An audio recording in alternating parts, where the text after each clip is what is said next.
Rush Ether, estou aqui de volta apresentando o idioma Inhait, mas antes de começar o vídeo de verdade eu tenho que corrigir uns erros que eu fiz no primeiro vídeo. Para começar, eu disse que para você pronunciar essa consoante daqui, você tinha que tremer a sua epiglote. Mas não, na verdade você tem que tremer a sua língua na parte de trás da garganta. Mais ou menos assim. É mais fácil do que parece. O outro erro foi que eu me esqueci de falar que tem abreviações, duas abreviações.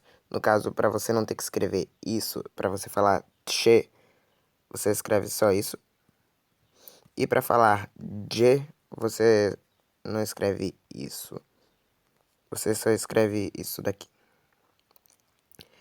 E o outro não é bem um erro, é mais que ninguém conseguiu o desafio. Então eu vou fazer ele de novo nesse vídeo. Leiam essa palavra. E escrevam nos comentários. Bem, o episódio de hoje é sobre gramática. Um pouquinho de sintaxe também. Primeiro, os verbos. Bem, primeiro nós temos eles no infinitivo. Aqui eu estou usando o verbo andar, plufre. Ele é igual tanto no infinitivo, andar, como no imperativo, ande.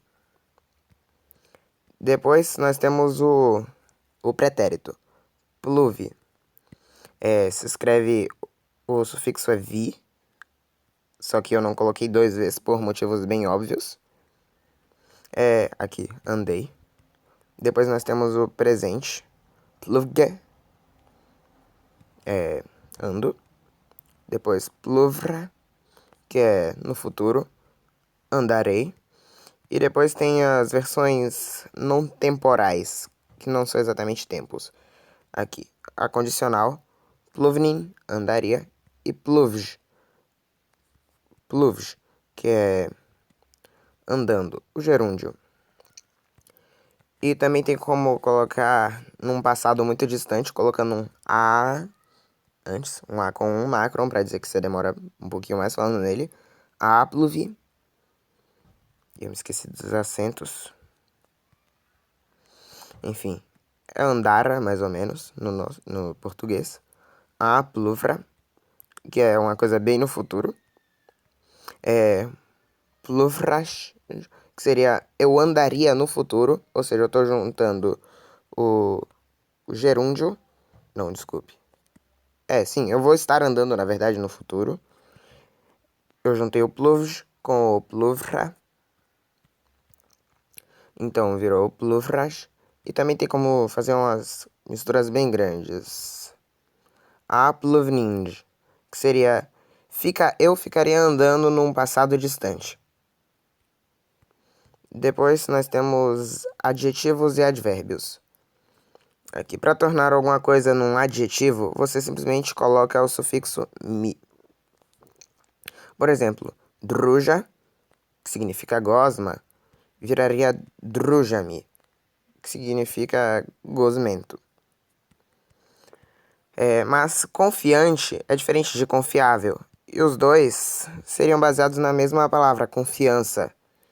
E os dois são adjetivos, então como é que faz para diferenciar? Bem, para colocar uma coisa tipo confiante ao invés de confiável, você coloca o me. Por exemplo, aqui a palavra ubo, que significa confiança, vira ubomi para uma coisa que dá para você ter confiança, e ubome, que é uma coisa que tem confiança, que confia nas coisas, que é uma coisa confiante. E para transformar alguma coisa num advérbio, você coloca o sufixo no final.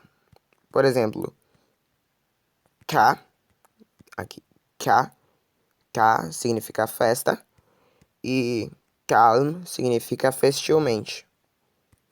Você transforma num advérbio de modo. E também tem alguns outros advérbios.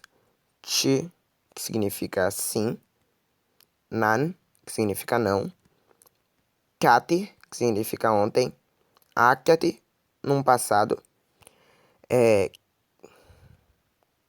kage, que significa hoje, katra, que significa amanhã, akatra, não, desculpe, akatra, que significa no futuro, e mood, que significa talvez.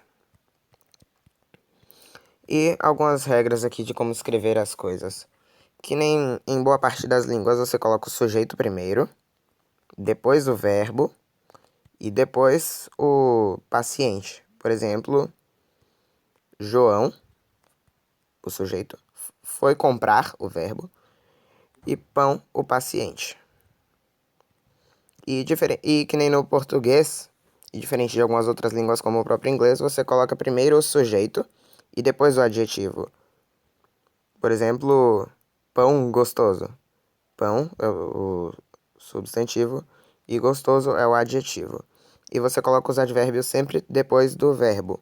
Por exemplo, caminhada rápida.